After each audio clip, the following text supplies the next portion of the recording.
Would you like to accelerate your career and reach your full potential in just minutes a day? Welcome to the LEADx Show with New York Times best-selling author and Inc. 500 entrepreneur, Kevin Kruse.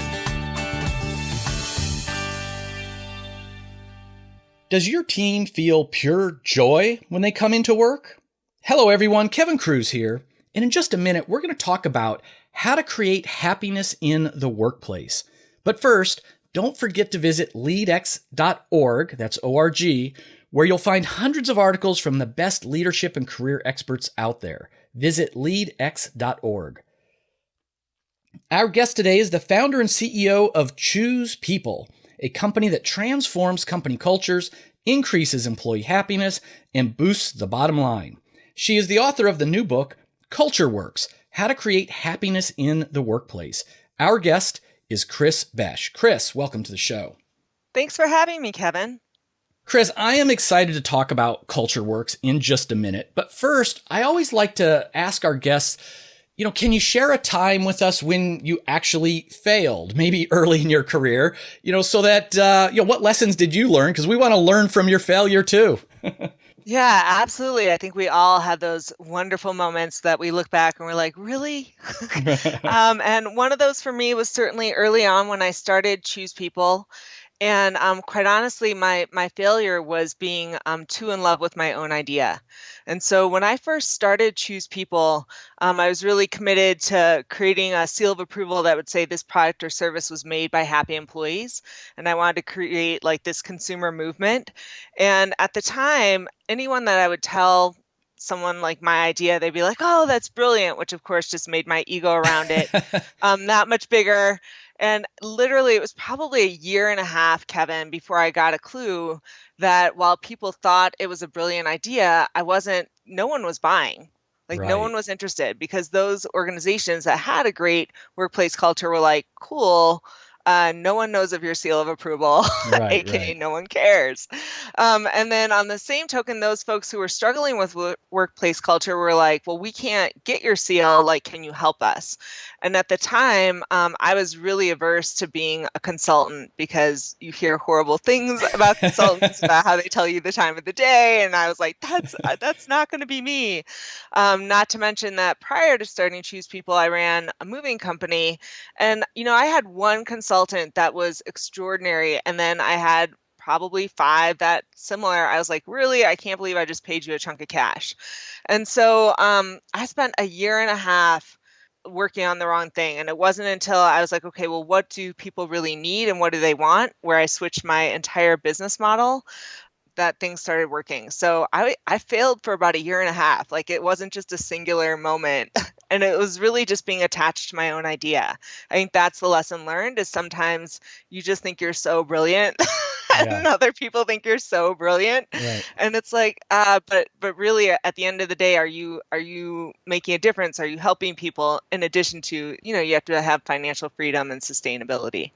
Kris, I love this story for a lot of reasons. I've had a small handful of businesses that have done well and had good exits and all that. But I also have a small handful of businesses that have failed that have cost me a lot of money. And all those times where I have failed, it's when I was so sure I had a great idea.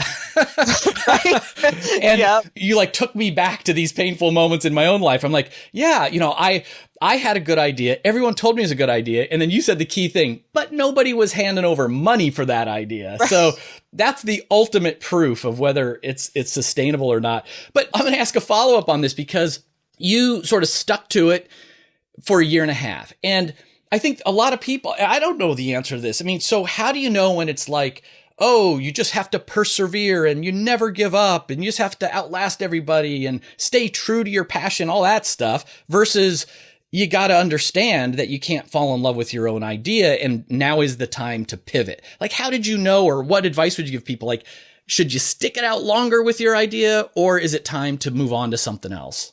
That's a really good question, Kevin. I think there's a piece that's so key that I think you do have passion. I think you do persevere in what it is that you're up to in the world, but the how side of it or the venue and how you accomplish that, that's where you really have to listen to what people are wanting and what they're asking for from you. And so it was probably, and again, I wish it hadn't been the 10th time. I wish it had been the third time. So it would have been, 6 months in rather than a year and a half in, Right. that I really would have listened when, I was in front of a potential client and they're like, great, but here's my concern, or here's what I'd like, or here's what I want, or can you help us with this?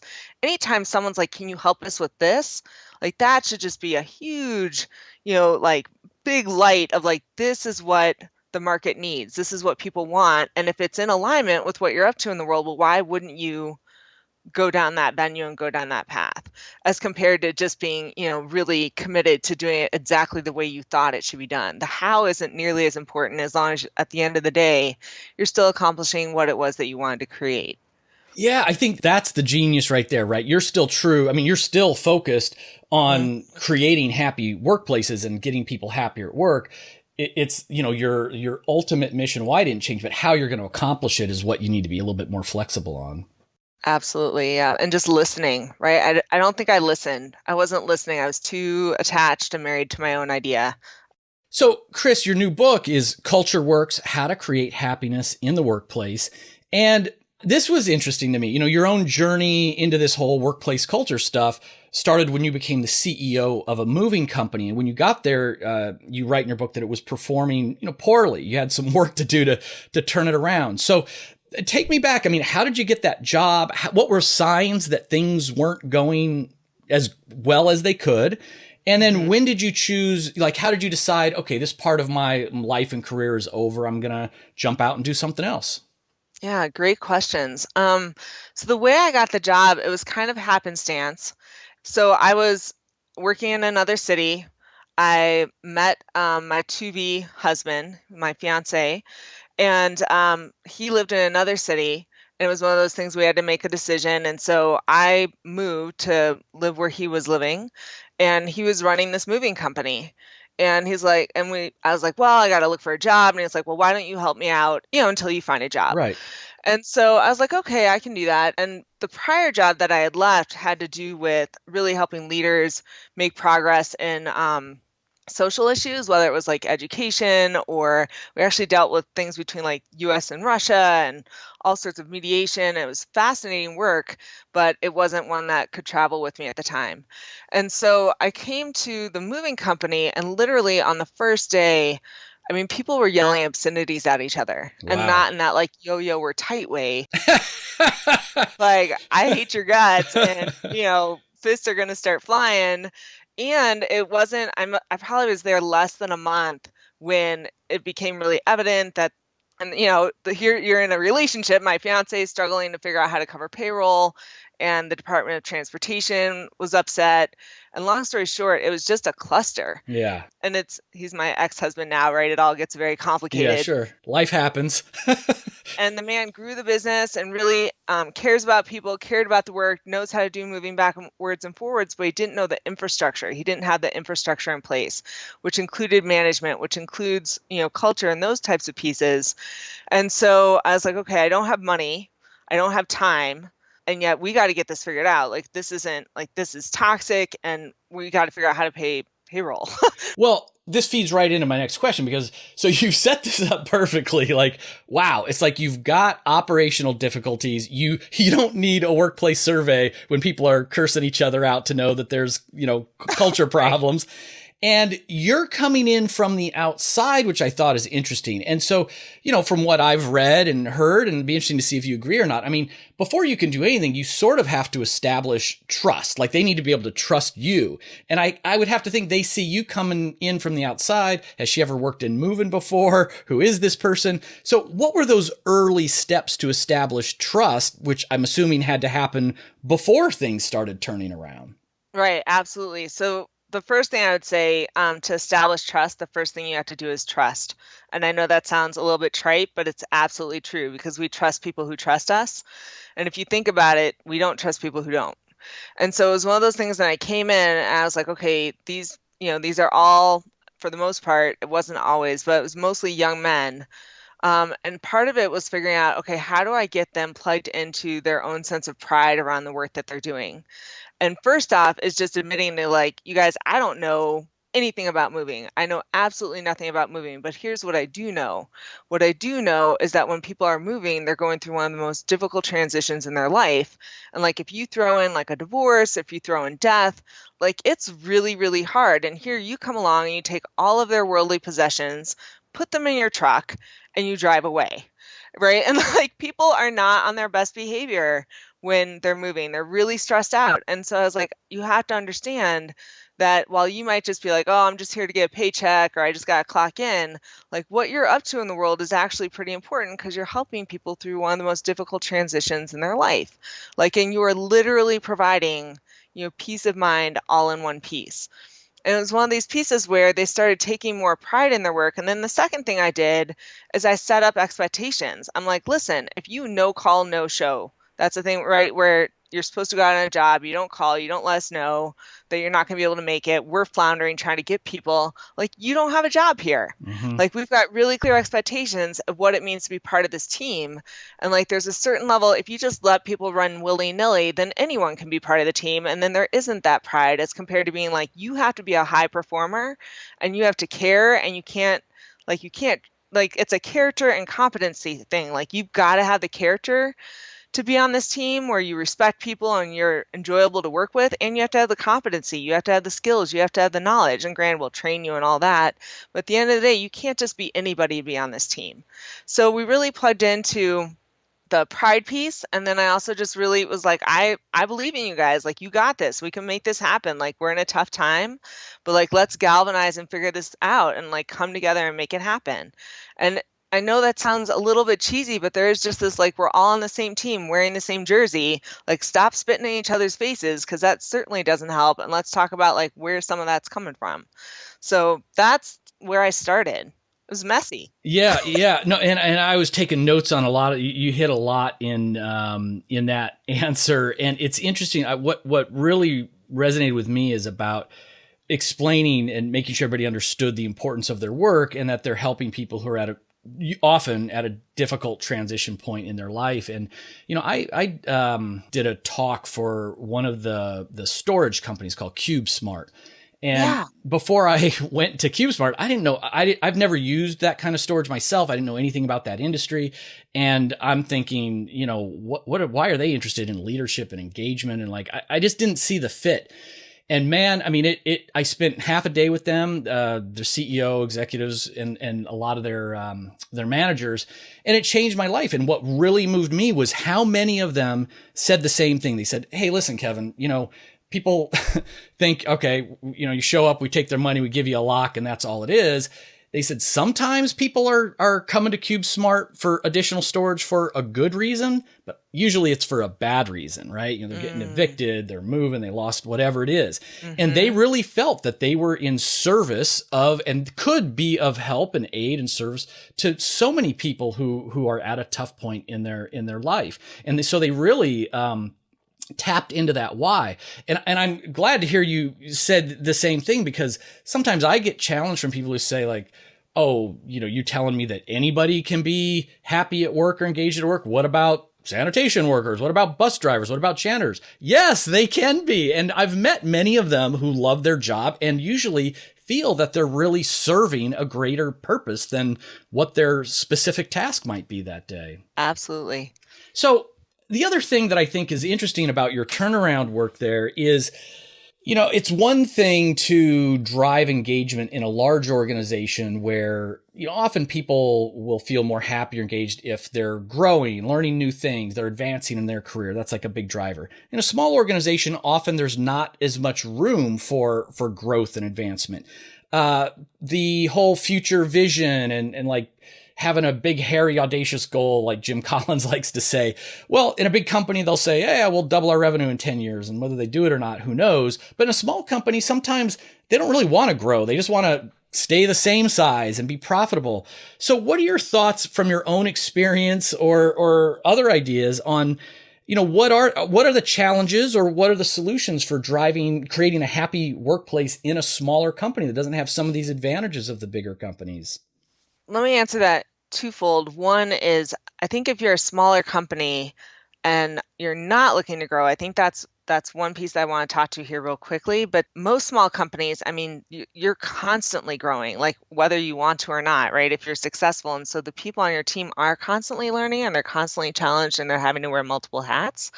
But I think going to your point of kind of like there isn't this, oh, I can get promoted, up 3 rings, Right. up the ladder, if you will.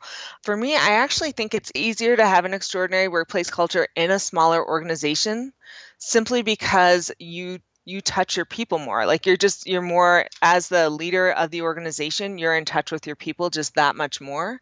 And so for me, whether you're in a small organization or a large organization, at the end of the day, your employees want to feel like they're known, where like you genuinely know who they are and what they're about. They want to feel like their work matters and their contribution matters and it makes an impact, and that they want to feel included, like they belong. They're part of the team, right? They're not on the outside, they're in the inner circle, if you will. And I think that I actually think that's almost easier to accomplish in a smaller organization simply because there's fewer of you. There's a little bit less complexity. Like you're just more likely to know like their kids' names and right, like kind Right. of, and you might have that in a department within a larger company, but it's not like the CEO of, that's Right. got 5,000 people can possibly know all those different pieces. As a smaller company, I actually don't think it's more challenging. I actually think it's a little bit easier.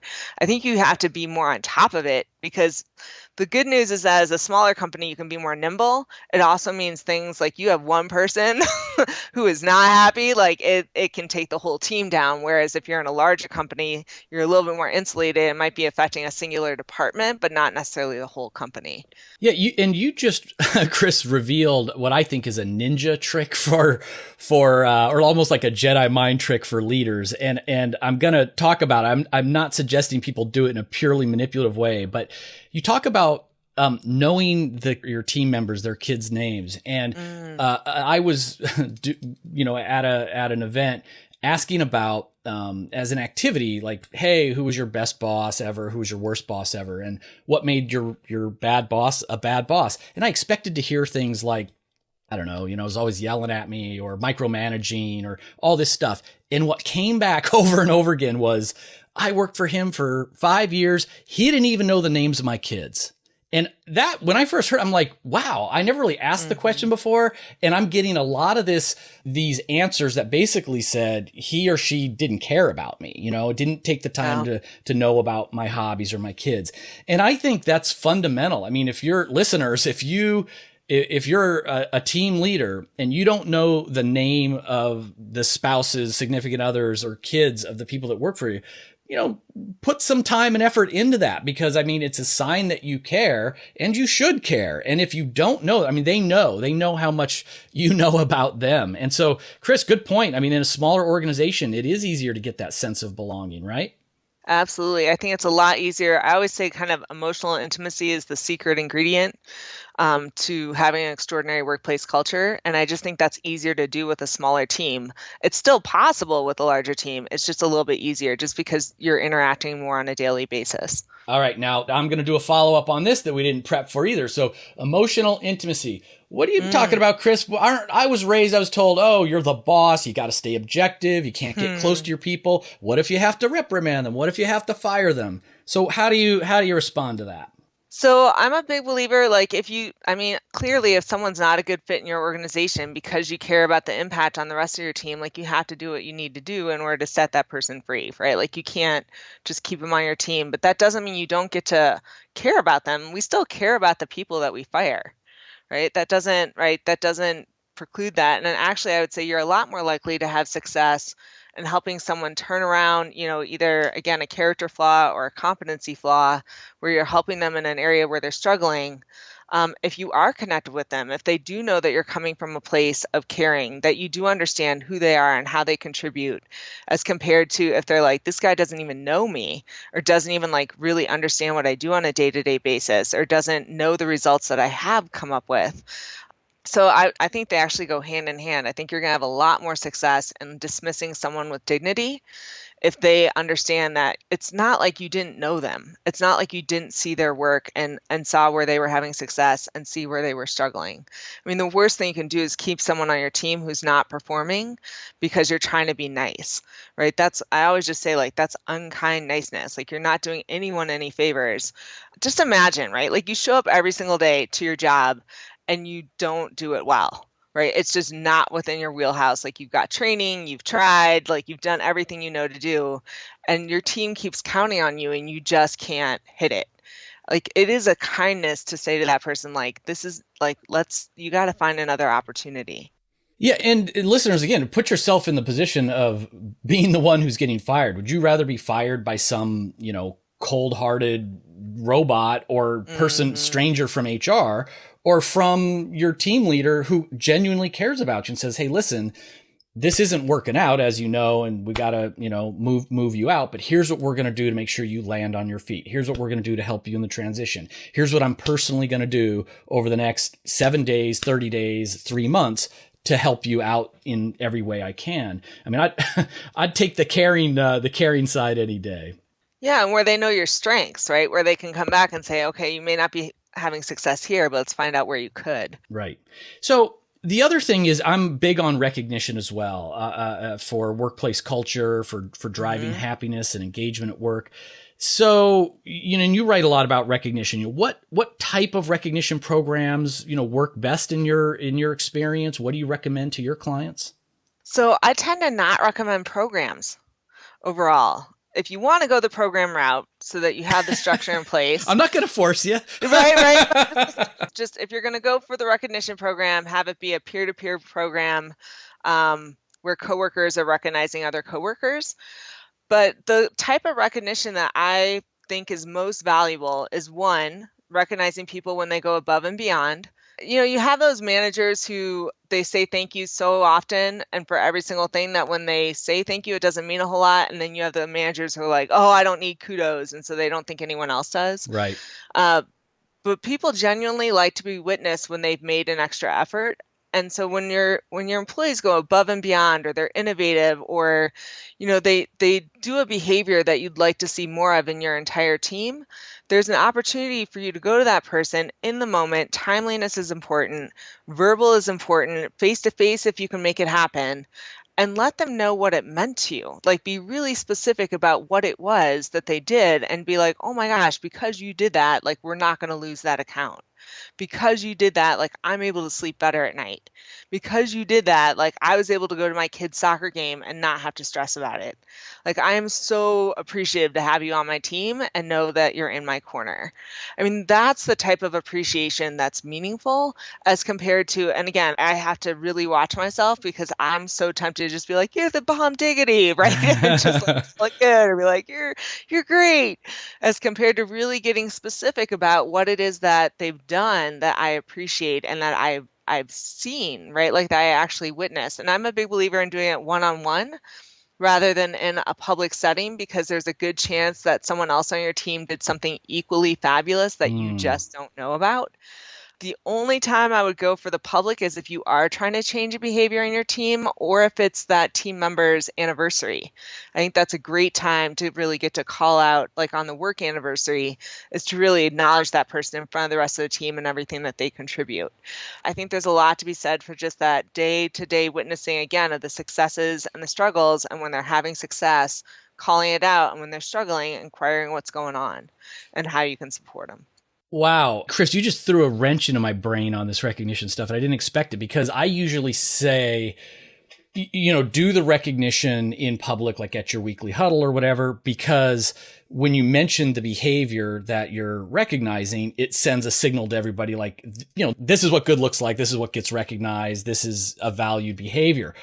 However, you bring up a really good point that often public recognition will demotivate someone else who didn't get the recognition, because it's sort of like, well, why didn't I get recognized when I did that, or something like that. In fact, I often say I hate those employee of the month things or CEO clubs, because the winner circle is so small. Like, if you're the winner, hey, that's great. But the 99% of other employees who didn't win, a good chunk of them might be like, well, how I think was as good as that person. How come I didn't get employee of the month or CEO club or something? So I got to think about, that's really interesting that even a smaller behavioral thing, you could be demotivating someone on your team because you may have missed or overlooked a similar behavior. Well, and Kevin, I'm in agreement with you if you're wanting to change a behavior on your team. Okay. So for example, you'll have managers who are like, I've got an open door policy, but like nobody tells me anything and I'm the last one to hear, or, they hear from their supervisor about how they need to do things differently with their team. And they're like, why didn't my team come to me directly?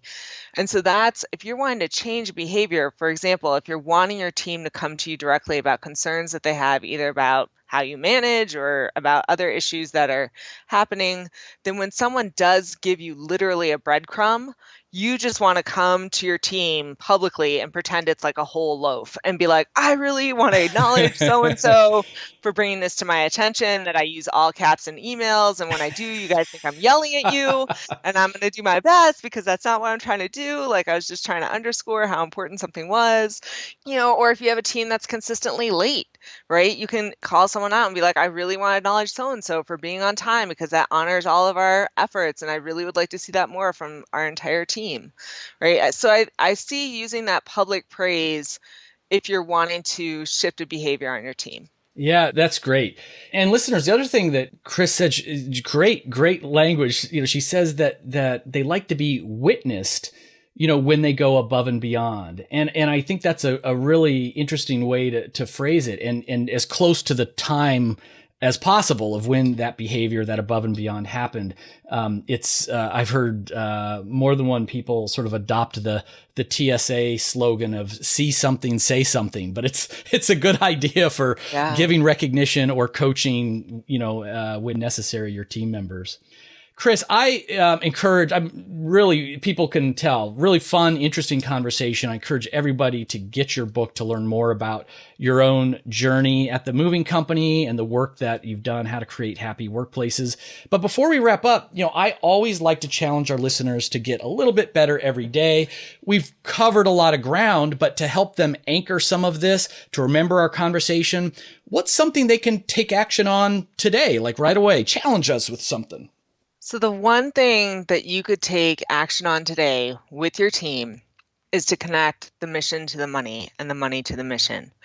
And what I mean by that is if you have, so again, ran the moving company, I'd have one guy that was making $13 an hour, another guy that was making $12. This is back in 2007. I'd be charging $100 an hour, and they'd be thinking like, really? Boss lady is walking away with like $75. Like she's got gold bricks in her basement.